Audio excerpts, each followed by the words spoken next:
പീസറിന് മണ്ഡലത്തിലൊരു ഭരണവിരുദ്ധ വികാരത്തിൻ്റെ വലിയ വില നൽകേണ്ടി വരും എന്ന് ഞാൻ കരുതുന്നില്ല. അതിൻ്റെ കാരണം പാലക്കാട് മുനിസിപ്പാലിറ്റിക്കുള്ളിലേക്ക് പോയാൽ അവിടെയുള്ള ശക്തമായിട്ടുള്ള ഭരണവിരുദ്ധ വികസന വിരുദ്ധ വികാരം അവിടെയുള്ള കൃഷ്ണകുമാറിനെതിരാണ്. അതേസമയം തന്നെ ഗ്രാമത്തിലും നഗരത്തിലും ഷാഫി പറമ്പിൽ തുടങ്ങി വെച്ചതും കഴിഞ്ഞ 8 വർഷമായി പൂർത്തിയാക്കാൻ കഴിയാതെ പോയതുമായിട്ടുള്ള നിരവധി പദ്ധതികളുണ്ട്. ആ പദ്ധതികളുടെ ഉത്തരവാദിത്വം എന്തൊക്കെ പറഞ്ഞാലും ഷാഫി പറമ്പിലാണ്. ഉദാഹരണം, നമ്മൾ ഇന്ന് സംപ്രേഷണം ചെയ്ത നമ്മളുടെ പരിപാടിയിൽ മൊയിൻ സ്കൂളിൽ ഡിജിറ്റലൈസേഷൻ 8 കോടി രൂപയാണ് ഉമ്മൻചാണ്ടി സർക്കാരിൻ്റെ കാലത്ത് ഈ ഷാഫി പറമ്പിൽ സാങ്ഷൻ ചെയ്തിരിക്കുന്നത്. പക്ഷേ അത് വിവിധ ചുവപ്പ് നാടുകളിൽ കുടുങ്ങിക്കിടക്കുമ്പോഴും അതിനെ മുന്നോട്ട് കൊണ്ടുപോകാൻ കഴിഞ്ഞില്ല. ഒരു പടി പോലും മുന്നോട്ട് കൊണ്ടുപോകാൻ കഴിഞ്ഞില്ല. അതേസമയം നമുക്കൊരു മാതൃകയുണ്ട്. കോഴിക്കോട് നടക്കാവ് സ്കൂള് കോഴിക്കോട് ഉമ്മൻചാണ്ടി സർക്കാർ, അതായത് UDF അധികാരത്തിലിരിക്കുമ്പോൾ കമ്മ്യൂണിസ്റ്റ് പാർട്ടിയുടെ MLA ആയ CPMൻ്റെ MLA ആയ പ്രദീപാണ് നടക്കാവ് സ്കൂൾ നടപ്പിലാക്കുന്നത്. ഇത് തമ്മിലാണ് കമ്പാരിസൺ ഉണ്ടാവുന്നത്.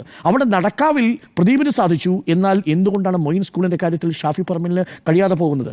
അപ്പോൾ മുനിസിപ്പാലിറ്റിക്കുള്ളിലും പാലക്കാട് മണ്ഡലത്തിനുള്ളിലും സരിന് ആ അർത്ഥത്തിലുള്ള ഒരു വികസന വിരുദ്ധതയുടെ വില നൽകേണ്ടി വരുന്നില്ല. മണ്ഡലത്തിൽ നമ്മൾ പോയപ്പോൾ കേട്ടത് റോഡുകൾ, ടൗൺ ഹാളുകൾ, മെഡിക്കൽ കോളേജിൻ്റെ ശോച്യാവസ്ഥ, ഈ പറയുന്ന മൊയിൻ സ്കൂളിൻ്റെ വിഷയങ്ങൾ, ഇതെല്ലാം മണ്ഡലത്തിൽ ചർച്ചയാവുന്നു.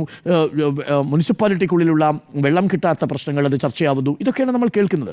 അപ്പോൾ അത്തരമൊരു വികസന പ്ലാൻ മുന്നിലോട്ട് വയ്ക്കുന്ന സരിനെ സംബന്ധിച്ചിടത്തോളം മെട്രോമാൻ ശ്രീധരന് കിട്ടിയ വോട്ടുകളുടെ പകുതിയെങ്കിലും കിട്ടും എന്നൊരു പ്രതീക്ഷയാണ് ഉള്ളത്. CPM പ്രതീക്ഷ അർപ്പിച്ചിരിക്കുന്നത് BJPയുടേതല്ലാതെ ശ്രീധരൻ്റെ പെട്ടിയിൽ വീണ 7000-ഓളം വോട്ടുകളിൽ പകുതി വോട്ടുകൾ ഇത്തവണ മെട്രോമാൻ എങ്ങനെയാണോ കിട്ടിയത് അതേപോലെ കാൻഡിഡേറ്റിൻ്റെ വ്യക്തിത്വ മികവിൽ ഒരു ഡോക്ടർ കൂടിയായ ഡോക്ടർ പീസറിന്, സിവിൽ സർവീസിലെ ഉദ്യോഗം രാജിവെച്ച് രാഷ്ട്രീയത്തിലേക്ക് എത്തിയ പീസറിന് ഈ തെരഞ്ഞെടുപ്പിലുടനീളം വളരെ വ്യക്തമായി രാഷ്ട്രീയം സംസാരിക്കുകയും വളരെ വ്യക്തമായി തന്നെ അഭിപ്രായം പറയുകയും പാലക്കാടിൻ്റെ വികസന പദ്ധതിയെക്കുറിച്ച് വ്യക്തമായ ആശയങ്ങൾ പ്രകടിപ്പിക്കുകയും ചെയ്ത സരിനെ സംബന്ധിച്ചിടത്തോളം ആ 3500-4000 വോട്ടുകൾ കിട്ടുമെന്നതാണ് CPMൻ്റെ കണക്കുകൂട്ടൽ. ഷാഫി പറമ്പിലിന് കിട്ടിയ ഈ മൈനോറിറ്റി വോട്ടുകൾ രാഹുൽ മാങ്കൂട്ടത്തിലേക്ക് പൂർണ്ണമായും ഷിഫ്റ്റ് ചെയ്യാൻ സാധ്യതയില്ല എന്ന തിരിച്ചറിവിൽ നിന്നാണ് SDP വോട്ട് സ്വീകരിക്കേണ്ടി വരുന്ന അവസ്ഥയിലേക്ക് കോൺഗ്രസ് പോയത്. അതല്ലെങ്കിൽ കോൺഗ്രസിന് പറയാം, CPM പറയുന്നുണ്ട് SDP വോട്ട് ഞങ്ങൾക്ക് വേണ്ട, ജമാഅത്തിന്റെ വോട്ട് ഞങ്ങൾക്ക് വേണ്ട.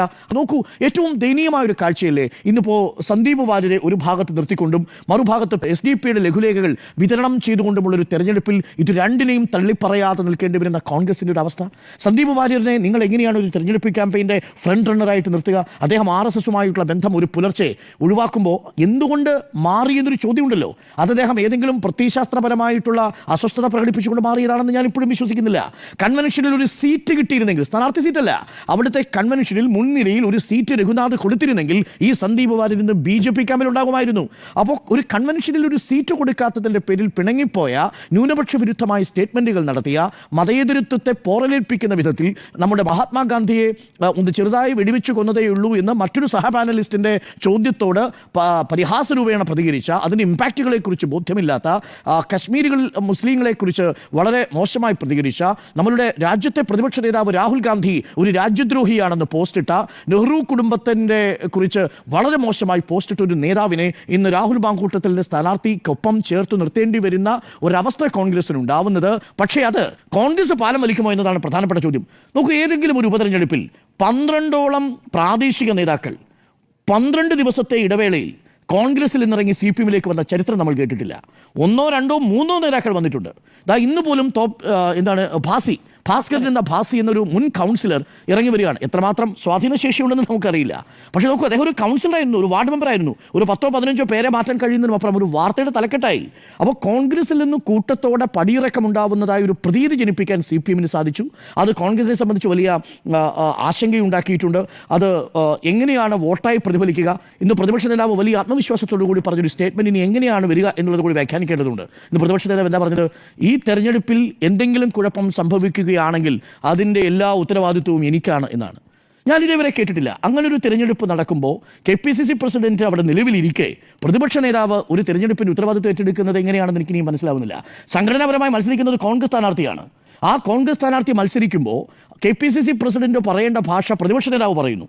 എന്ന് പറഞ്ഞാൽ 2 കാര്യങ്ങൾ വായിച്ചെടുക്കാം. ഈ സ്ഥാനാർത്ഥി ഇവിടെ വിജയിക്കുകയാണെങ്കിൽ അതിൻ്റെ മുഴുവൻ ക്രെഡിറ്റും എനിക്കു തന്നെയാണ് എന്നാണ് ഇന്ന് VD സതീശൻ പറഞ്ഞു വെച്ചത്. അവിടെയാണ് കെ മുരളീധരൻ്റെ ഞാൻ എന്നുള്ള സ്റ്റേറ്റ്മെൻറ്റ് വളരെ പ്രസക്തമാകുന്നത്.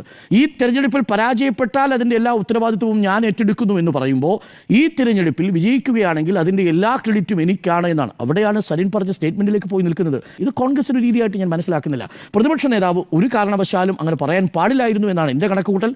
അത് കോൺഗ്രസിൽ വീണ്ടും ആ രീതിയിലുള്ള ഒരു അഭിപ്രായ വ്യത്യാസത്തിനോ അല്ലെങ്കിൽ ഒരു ആശങ്കയ്ക്കോ ഇടയാക്കി മാറ്റും. അത് KPCC പ്രസിഡന്റിനെ മുൻനിർത്തിക്കൊണ്ട് പറഞ്ഞു. നോക്കൂ, ഈ തിരഞ്ഞെടുപ്പ് ഞാൻ ഇപ്പോഴും പറയുന്നു, അതിൽ മാസ്റ്റർ മൈൻഡ് ഒരുപക്ഷെ VD സതീശൻ ആയിരിക്കാം. പക്ഷേ VD സതീശൻ പറയേണ്ടിയിരുന്നത് ഈ തെരഞ്ഞെടുപ്പിൽ ഈ തീരുമാനമെടുത്ത ഓരോ കോൺഗ്രസ് പ്രവർത്തകരും അതിൻ്റെ ഉത്തരവാദിത്വമുണ്ട്.